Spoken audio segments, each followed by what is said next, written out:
Assalamualaikum warahmatullahi wabarakatuh. Apa kabar semuanya? Mudah-mudahan semuanya sehat-sehat ya. Ibu sekarang ada di depan rumah ibu di taman ya, ceritanya di taman ya, taman-taman kecil gitu. Nah, ini pasti ada hubungannya dengan pembelajaran kita hari ini, yaitu mengenai struktur dan fungsi pada tumbuhan. Nah, seperti kita ketahui tumbuhan itu terdiri dari beberapa organ, yaitu nah ini di sini coba yuk lihat di belakang ibu ada pohon mangga dan pohon sepatu yang ibu dijadikan contoh untuk pembelajaran kali ini, yaitu organ-organ tumbuhan itu terdiri dari batang, ini nih batang, kemudian daun, terus akar, biji dan bunga. Nah, untuk lebih lengkap lagi pembelajaran kita hari ini, mari kita saksikan PPT berikut ini. Check it out. Oke, baiklah anak-anak. Sekarang kita akan bahas mengenai struktur dan fungsi pada organ tumbuhan ya. Nah, seperti kita ketahui bahwa tumbuhan itu terdiri dari organ utama, yaitu akar, batang, dan daun ya. Sedangkan buah, biji, dan bunga itu adalah organ tambahan pada tumbuhan. Nah, kita akan bahas satu-satu struktur fungsi dari akar, batang, dan daun. Nah, yang organisasi tubuh tumbuhan. Ini kita lihat gambarnya ya. Nih, ada bunga, ada buah, ada batang, ada bunga, dan akar ya. Oke, sudah jelas? Lanjut. Sekarang kita bahas mengenai struktur fungsi pada akar. Nah, akar itu sebelum kita bahas ke strukturnya, kita lihat dulu fungsinya, yaitu adalah menyerap dan mengangkut air dan mineral terlarut dari dalam tanah menuju ke seluruh tubuh tumbuhan. Nah, ini adalah jenis akar tumbuhan secara morfologi. Dapat kita lihat, morfologi itu adalah bagian luar yang tampak. Ini ada akar tunggang dan akar serabut. Akar tunggang itu dimiliki oleh tumbuhan dikotil dan akar serabut itu dimiliki oleh tumbuhan monokotil ya. Selanjutnya tipe-tipe akar ya. Ini sama tadi, ada akar tunggang, akar serabut, dan akar tunjang ya. Tunjang. Oke, ini adalah bagian dalam ya, atau anatomi dari akar ya. Kalau kita misalnya ada wortel, kita colek dikit, kita congkel dikit, kemudian kita taruh di mikroskop, akan terlihat seperti ini. Bagian-bagian dalam dari akar ya. Nah, yang pertama bagian dari akar itu adalah epidermis akar. Nih, epidermis akar ini adalah merupakan jaringan terluar dari akar ya. Fungsinya adalah untuk menyerap air dan mineral terlarut yang melewati epidermis akar. Kemudian yang selanjutnya adalah nih rambut-rambut akar ya, tonjolan-tonjolan epidermis ya. Ini kan epidermis kemudian akan menonjol ya, seperti rambut ya. Fungsinya adalah memperluas daerah penyerapan air dan mineral terlarut. Selanjutnya yang ketiga itu ada tudung akar. Tudung akar ini adalah jaringan yang melindungi ujung akar. Jaringan yang melindungi ujung akar. Nah, ini ada meristem ujung ya. Dia ini membelah ya, selnya ini membelah sehingga dengan pembelahan sel secara mitosis secara terus-menerus mengakibatkan akar menjadi panjang ya pada ujung akarnya. Selanjutnya kambium. Kambium ini terdiri dari jaringan xilem dan floem. Di kambium ya, terdiri dari jaringan xilem dan floem yang menghasilkan jaringan xilem dan floem baru. Nah, ini adalah xilem dan floemnya ya. Xilem dan floem. Kalau xilem ini adalah untuk air dan mineral ya. Jadi mengangkut air dan mineral ke batang dan daun ya. Jadi kalau xilem itu mengangkut air dan mineral dari xilem, dari akar ke batang dan daun. Sedangkan makanan hasil fotosintesis itu diangkut melalui floem ke bagian lain tubuh tumbuhan. Jadi kalau air dan mineral itu fungsinya adalah xilem, sedangkan floem adalah mengangkut makanan hasil dari fotosintesis. Dan terakhir adalah bagian dari akar itu adalah sel-sel korteks, yaitu untuk menyimpan menyimpan cadangan makanan pada akar ya. Jadi ada epidermis, rambut akar, tudung akar, meristem ujung, kambium, xilem dan floem, dan sel-sel korteks. Ya, ini lebih ringkas lagi ya. Jadi bagian anatomi akar itu terdiri dari bulu akar ya, tonjolan epidermis, kemudian epidermis, korteks, endodermis, xilem, floem ya, xilem, floem, ada kambium juga, kemudian meristem ujung dan tudung akar. Oke, lanjut. Nah, ini adalah akar monokotil. Kalau tadi kan akar secara keseluruhan ya, ini akar monokotil. Monokotil ini bagiannya adalah korteks ya, kemudian endodermis, ada di bawah endodermis ada perisikal jaringannya, ada juga floem dan xilem. Floem primer dan berkas floem primer ya, dan ampelur. Nah, sedangkan akar dikotil ya, akar dikotil itu terdiri dari jaringan endodermis, korteks, perisikal, xilem primer dan floem primer serta epidermis ya. Lanjut, struktur fungsi pada batang. Nah, fungsi batang ya adalah menegakkan tubuh dan menghubungkan antara akar dan daun ya, jadi tengah-tengah.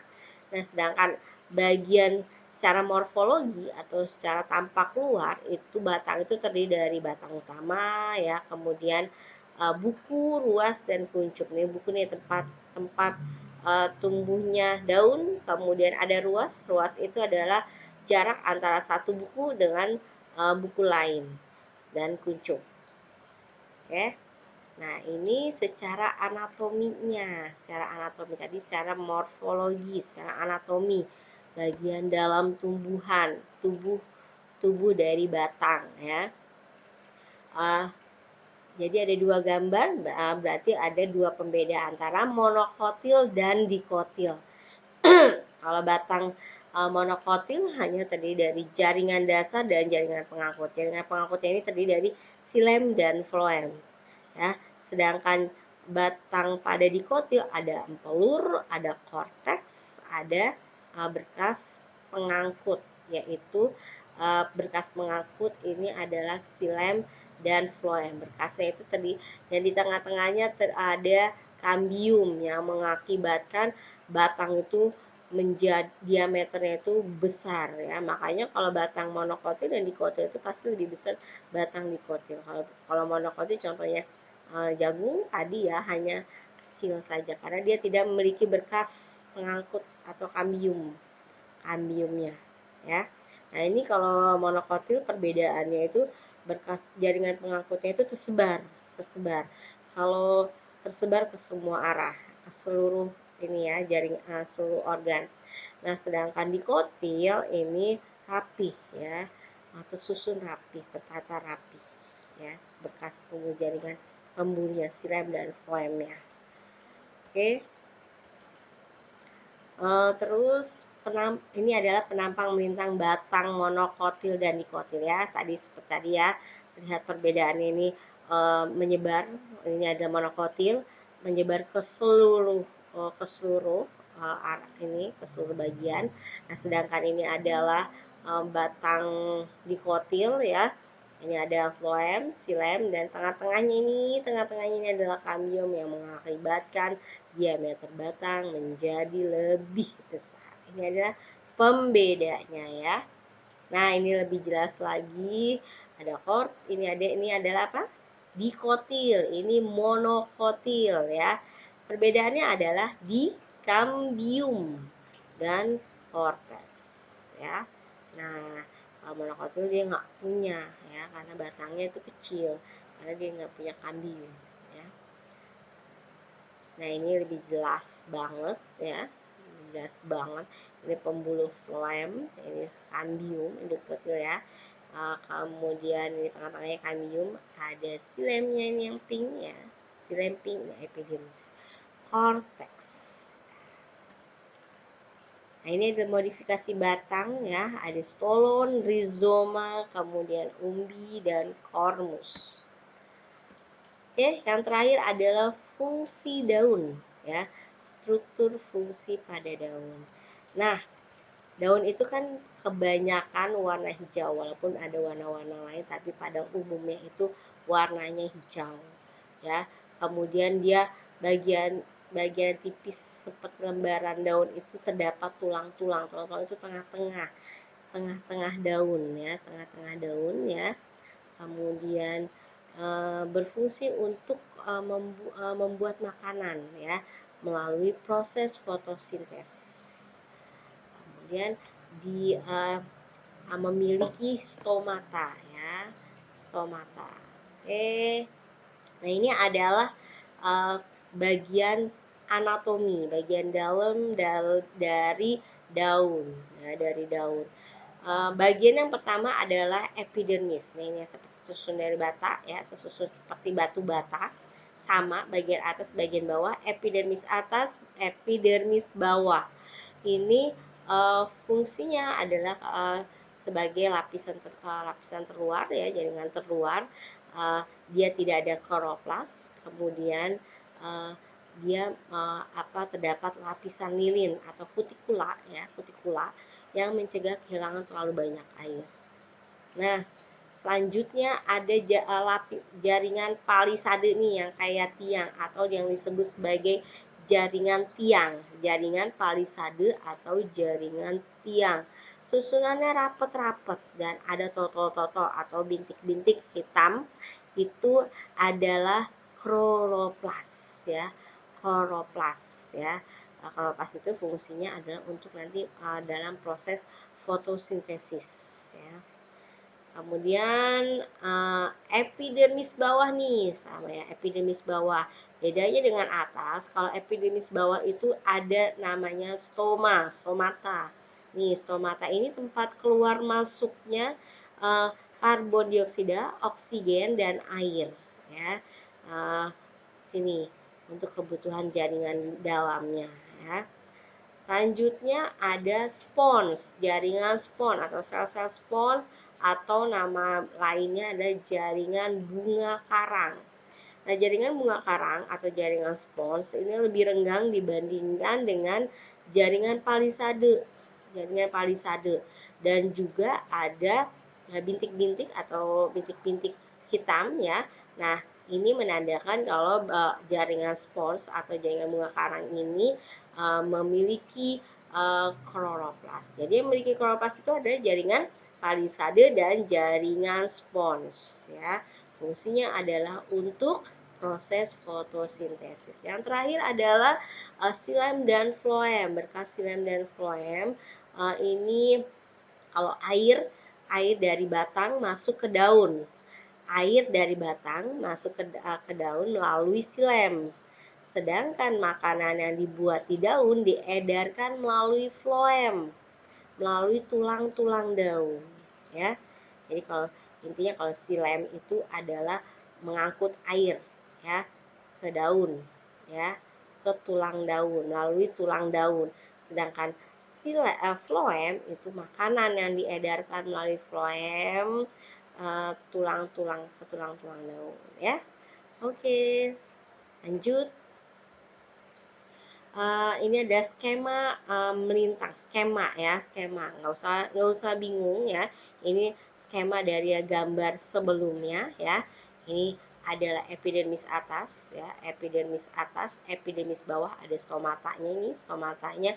Kemudian parenkim palisade atau jaringan palisade ya. Ini ada kloroplasnya ya. Kemudian parenkim spons atau jaringan spons atau jaringan bunga karang ya.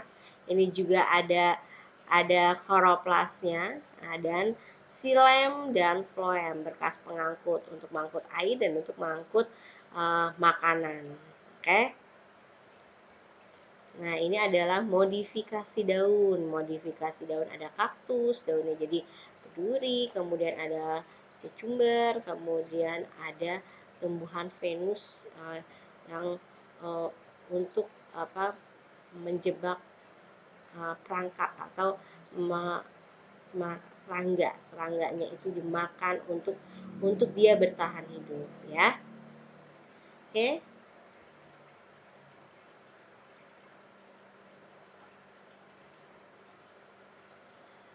Nah, ini adalah video tumbuhan Venus ya. Tumbuhan Venus adanya sih asalnya dari Afrika Selatan ya. Afrika Selatan.